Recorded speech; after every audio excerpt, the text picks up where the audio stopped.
देश में इन दिनों दो ही मुद्दे चल रहे हैं, एक तो मेरठ हत्याकांड और दूसरा कुणाल कामरा का।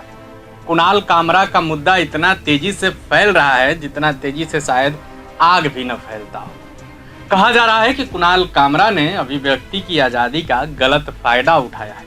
वहीं कुणाल कामरा का कहना है कि बोलने का हक सबको है, आप किसी की अभिव्यक्ति की आज़ादी थोड़ी न छीन सकते हैं। मैं बोलूँगा, मैं किसी से नहीं डरूंगा, मैंने कुछ गलत नहीं कहा है।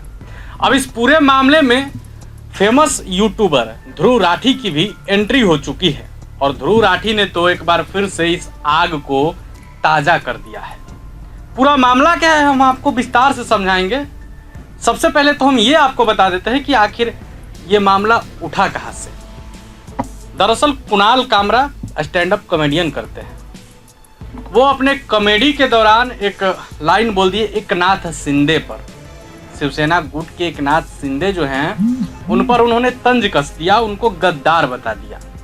अब इस शो के बाद बवाल इतना मचा कि मुंबई से लेकर दिल्ली तक हिल गया। इस पर सियासत भी खूब होने लगी।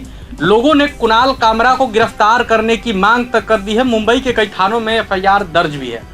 मुंबई में उनके स्टूडियो में तोड़फोड़ भी किया गया शिव सैनिकों द्वारा।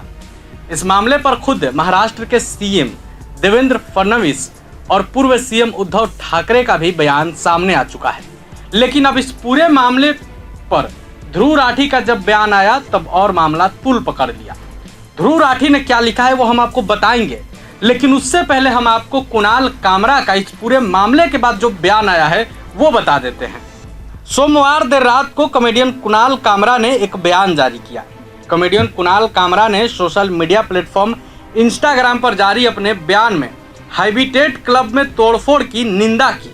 उन्होंने कहा कि मनोरंजन स्थल केवल एक मंच है, सभी प्रकार के शो के लिए एक जगह है। हैबिटेट मेरी कॉमेडी के लिए जिम्मेदारी नहीं उसके पास इस बात पर कोई शक्ति या नियंत्रण है कि मैं क्या कहता या करता हूँ, ना ही कोई राजनीति दल ऐसा करता है। कामरा ने आगे कहा, किसी कॉमेडियन के शब्दों के लिए किसी आयोजन स्थल पर हमला करना उतना ही मूर्खतापूर्ण है जितना टमाटर ले जा रही एक ट्रक को इसलिए पलट देना क्योंकि परोसा या बटर चिकन आपको पसंद नहीं आया।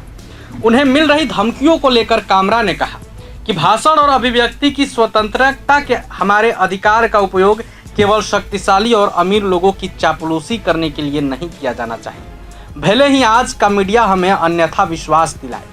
एक शक्तिशाली सार्वजनिक व्यक्ति की कीमत पर मजाक को बर्दाश्त न कर पाने की आपकी क्षमता मेरे अधिकार की प्रतिकृति को नहीं बदलती। जहाँ तक मुझे पता है, हमारे नेताओं और हमारी राजनीतिक व्यवस्था के सर्कस का मजाक उड़ाना कानून के विरुद्ध नहीं है। हालांकि मैं उनके खिलाफ की गई किसी भी कानूनी कार्रवाई के लिए पुलिस और अदालतों के साथ सहयोग करने को तैयार हूँ। कुणाल कामरा ने साफ साफ लिखा कि मैं माफ़ी नहीं मांगूंगा।